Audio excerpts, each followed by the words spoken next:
दूसरों की निंदा करने से रुकता नहीं है हमारा जी, निंदा करने में नहीं, निंदा करने में तो हमको बिल्कुल कोई पॉइंट नहीं समझ में आता कि हम दूसरे के विषय की निंदा क्यों करें।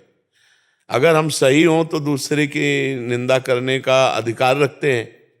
विचार करो, आप खुद बैक से सोचो, बैक से सोचो, अपना जज तुम बनो, वकालत हम कर रहे हैं। आप पीछे बैक से अभी तक देखो, क्या आप निंदनीय कार्य नहीं किए? फिर आपका अधिकार कैसे दूसरे को निंदा कर देने का?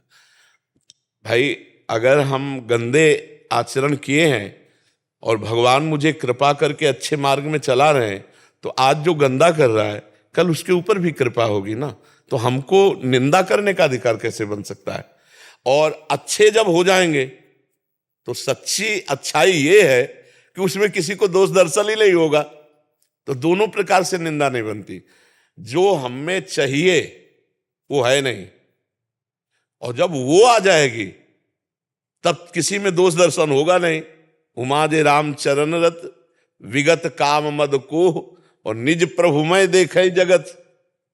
जब अपने प्रभु को देखोगे तो निंदा क्या करोगे? असली अच्छाई यही है, सब में प्रभु को देखना।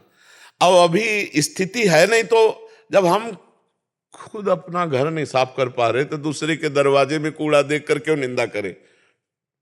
तेरे भावे जो करे भलो बुरो संसार नारायण, तू बैठ के अपनो भवन बुहार। दूसरे की निंदा करने जैसा कोई भी पाप हमारे हृदय को मलिन नहीं करता। पर निंदा के किए ते आवत नहीं कछु हाथ, मूर्ख पर्वत पाप को ले चल अपने साथ। और कहीं भक्तन निंदा, तो भक्तन निंदा अति बुरी भूल करो जिन कोय, किए सुकृत बहु जन्म के क्षण में डाले को। साधु अवज्ञा तुरंत भवानी कर कल्याण। हमें क्या लेना देना? हमको अपना काम बनाना है, अपना घर साफ करना है, और अपना जैसा चश्मा होता है वैसे ही हमको रंग दिखाई देता है। अगर हमारा चश्मा अच्छा हो जाएगा हमें सब अच्छे दिखाई देंगे। सच्ची मानो, हमें कोई भी पापी या दुष्ट नहीं दिखाई देता। क्यों? अगर पाप और दुष्टता है तो हमें पापी दुष्ट दिखाई देगा। नहीं तो सब हमको यही लगता है कि हमारे भगवान इन रूपों में आए, मेरे भगवान इन रूपों में दर्शन देने आए और हमारे को बोलने का सौभाग्य दे रहे हैं प्रश्न करके। ऐसा नहीं कि आप अज्ञानी आए हो, नहीं, हमारे भगवान इन रूपों में आकर हमें बोलने का सौभाग्य दे रहे हैं, प्रश्न करते हैं और बैठकर श्रोता बन करके सुनते हैं। जैसे संदीपनी जी के सामने बैठ के सुनते, मेरे भगवान इतने रूपों में बैठे हुए हैं। और अगर हम दोष दर्शन करेंगे तो भगवान को नहीं देख पाएंगे, माया के गुणों को देखेंगे। तो जब माया के गुणों की बात आई तो प्यारे, कोई भी ऐसा सृष्टि में नहीं बना शरीर जो दो से न बना हो, पाप और पुण्य दोनों से। और जब पाप पुण्य से बना है तो क्रियाएं भी दो ही प्रकार की होती हैं, पाप और पुण्य की। अब जो त्रिगुणातीत हो गए हैं उनकी बात अलग है, लेकिन जितना लेवल है त्रिगुण के अंतर्गत, तो घोर पापी से भी पुण्य होता है और बहुत अच्छे पुण्यात्मा से भी पाप बन जाता है। ये सृष्टि का क्रम है। तो हम किसी की निंदा क्यों करें? निंदा करने का तो मतलब कोई सवाल ही नहीं उठता है। इसलिए नहीं उठता है कि जब तक हम उस योग्य नहीं हुए, श्रेष्ठ नहीं हुए, तब तक निंदा करना बनता नहीं। और जब श्रेष्ठ हो जाओगे तो उसमें श्रेष्ठता यही है, या तो सब में ब्रह्म भाव और या जड़ चेतन जग जीव जत सकल राम में जाने। अब हम किसकी निंदा करें? अपना ही स्वामी है, किसकी निंदा करें? गोरे उसके, काले उसके, पूरब पश्चिम वाले उसके, सब में उसी का नूर समाया। कौन है अपना, कौन पराया, सब सब रूपों में सिया राम में सब जगह। किसकी निंदा करें? क्यों भाई, आप हमें बताओ किसकी निंदा करें? सुबह मन से बना के जाता हूँ, आज किसी का निंदा नहीं करूंगा। नहीं, हम उसी मन को तुम्हारे नीचा दिखा रहे हैं जो गलत आपको दिखाता है। किस बात की, क्यों निंदा करें? हम महान हैं क्या? तो फिर हमें मौन रहना चाहिए। हमें अपना कपड़ा देखना है कि कितनी जगह से दाग लगा हुआ है। आप अपने हृदय को पवित्र करो और भगवान, और जिस दिन हृदय पवित्र हो गया उस दिन बताना कि संसार में दोषी कौन है। घोर पापी में भी मुस्कुराता हुआ वही दिखाई देता है। घोर दुराचार परायण गाली दे रहा है, हमें मार रहा है, तो भी उसमें जब गौर से देखो तो वही दिखाई दे। प्यारे, कोई भी रूप तू रख क्या है, तू ही है, दूसरा कोई नहीं है। पक्का समझ लीजिए, बिल्कुल सच्ची मान लीजिए, वही परमात्मा सब रूपों में खेल कर रहा है। अगर हम दोष दर्शन करेंगे, निंदा करेंगे तो अपनी दुर्गति कर लेंगे। इसलिए सबसे प्रार्थना है, हाँ जैसे हमारा कोई मित्र है गलत है तो हम उसको, उसी को केवल पर्सनल, ये भाई देखो हमारी तुम्हारी मित्रता, तुम गलत हो, इसको ठीक कर लो, लेकिन उसके पीछे उसकी बात करना निंदा हो जाएगी। उसी से केवल बात करें। जैसे माता पिता को पुत्र के दोष दर्शन करने का अधिकार है, पुत्र को दोष अगर है तो देख कर डांटना, फटकारना, चपत लगा देना, ऐसे गुरु का अधिकार शिष्य पर है, ऐसे ही मित्र का अधिकार मित्र पर है। तो हम अपने समाज में मित्रवत व्यवहार करें। अगर कोई गलत है और हम भाई बहुत बढ़िया तुम उसे बनाना चाहते तो हाथ जोड़ के कहो, भाई ये बात गलत है, हमने संतों से सुनी, शास्त्र में सुनी, आप भी जानते हो गलत, इसे छोड़ दो, ये निंदा नहीं होगी। लेकिन उसके पीछे फिर 4 लोगों से उसकी बात करना, ये निंदा हो जाएगी और वो आपके पुण्य को नष्ट कर देगी। इसे क्यों भाई, पुण्य कमाना कितना कठिन है, गंवा क्यों? तो इसलिए मौन हो जाओ। जब आपको निंदा करने की बात आवे तो मौन हो जाओ, राधा राधा राधा राधा। अरे भगवान की शरण में, इसलिए वो बड़ों की शरण में इसलिए है, नहीं अभी छोड़ दे, भगवान जरा सा माया का इशारा कर दे तो अभी रद्दी कागज हो जाए।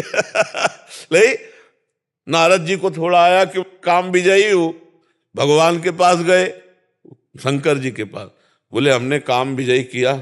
इसलिए बता रहे हैं कि उनको क्रोध भी नहीं आया और शंकर जी को क्रोध आ गया था। तो शंकर जी ने कहा बहुत बढ़िया बात है, हमसे तो बता दिए, भगवान से मत कहना जाके। तो उनको लगा ये हमारी प्रशंसा सह नहीं पा रहे हैं। हरि जी के पास गए, सीधे पहली बात यही रखे, भगवान से कहा कि हम काम विजयी। तो भगवान ने कहा आपका काम विजयी होना कोई आश्चर्य की बात नहीं, आपका जो सुमिरन कर ले वो काम विजयी हो जाए। और फुल्लरा पड़ गया। अच्छा प्रभु, बोले हाँ चलो। और आगे जाके नगर रच दिया भगवान ने माया का। तो वहां लोग बातचीत कर रहे थे, बोले नारद जी ने कहा क्या? बोले एक राजकुमारी का स्वयंवर हो रहा है महाराज के। तो ऐसे गए और राजा ने देखा, साष्टांग दंडवत, कुछ नहीं सब माया के द्वारा रचा, साष्टांग दंडवत किया, आओ महाराज नारद जी। अच्छा आप हमें पहचान? हाँ महाराज आपको कौन नहीं पहचानता, आप तो विश्व पूज्य है। नारद जी को सिंहासन पे बैठा ला, लाओ राजकुमारी को। चोई राजकुमारी को देखा, वो विश्व मोहिनी भगवान की माया। नारद जी के ओंठ सूख गए, काम विजयी कह के आए भगवान से, ओंठ सूख गए कि यार मतलब जिंदगी में ब्याह का मन नहीं हुआ, पहली बार देख करके ब्याह का मन हुआ राजकुमार नारद जी। अब वो जो राजा थे उन्होंने कहा महाराज लड़की का हाथ दे के बताओ दूल्हा कैसा मिलेगा। जो ही रेखा देखी सोई कि जो दूल्हा इसका होगा वो अविनाशी, लक्ष्मीपति और सब भगवान के गुण। तो उन्होंने कहा बस अब तो ब्याह पक्का, हम ही करेंगे ब्याह। लेकिन मुझे नारद के रूप में कौन ब्याह करेगा? नारद के रूप में कौन ब्याह करेगा? भागे एकांत में गए। खास बात यह है कि भगवान का इतना माया प्रभाव होने पर भगवान ही उनको अपने लगे। देखो एकांत में गए और कहा कि नाथ जल्दी प्रकट हो, हमारी एक इच्छा है। भगवान प्रकट हो गए। कहा प्रभु इस समय तपस्या के द्वारा वो रूप तो नहीं प्राप्त किया, आपकी कृपा के द्वारा। प्रभु अगर आपका हरि रूप मिल जाए, तो उनको लगा कि भगवान का रूप मिलेगा, फट से जयमाला आ जाएगी। तो कहा एक बात बहुत जोर की निकल गई, जे विधि होए नाथ हित मोरा करो सुबेग। भगवान ने इसी बात को पकड़ लिया, कहा जे विधि होई है परम हित, हित है नहीं परम हित, जाओ तुम्हें हरि का रूप दिया। नारद जी बड़े खुश हो गए, हरि और हरि बंदर को भी कहते हैं। अब वो सभा में गए तो सबको नारद जी दिखाई देते थे। राजकुमारी को 2 शंकर जी के पार्षद थे, उनको मरकट बदन भयंकर। तो राजकुमारी सोचती इतनी सुंदर सभा में बंदर कहां से आ गया। तो उधर माला भी नहीं, तो जिधर जाती नारद जी उचक के उधर जाते, राजा खड़े हो जाते, वहां वो बैठ जाते हैं, क्योंकि सबको नारद जी दिखाई दे रहे हैं। हर कितनी कुर्सी बदल दी, लेकिन राजकुमारी गले में माला किसी के नहीं डाले। इतने में भगवान आ गए राजकुमार बन के, भगवान स्वयं ऐसे मूर्तिमान। अरे भैया तुरंत जयमाला पड़ी और नारद जी को लगा कि यार जिंदगी चली गई, मतलब बहुत दुखी हुए। तो भगवान शिव के पार्षद कहे कि आप बड़े रूपवान हो, बहुत उचक रहे हो, जरा पानी में अपना चेहरा तो देखो। तो जो ही देखा तो बंदर का भयंकर, बोले इसी से राजकुमारी, हरि हमारे साथ धोखा किए, हमने कहा था हरि रूप देना, दे दिया बंदर का रूप। भागे, जा रहे थे बैकुंठ भगवान के पास, रास्ते में ही बात करते हुए भगवान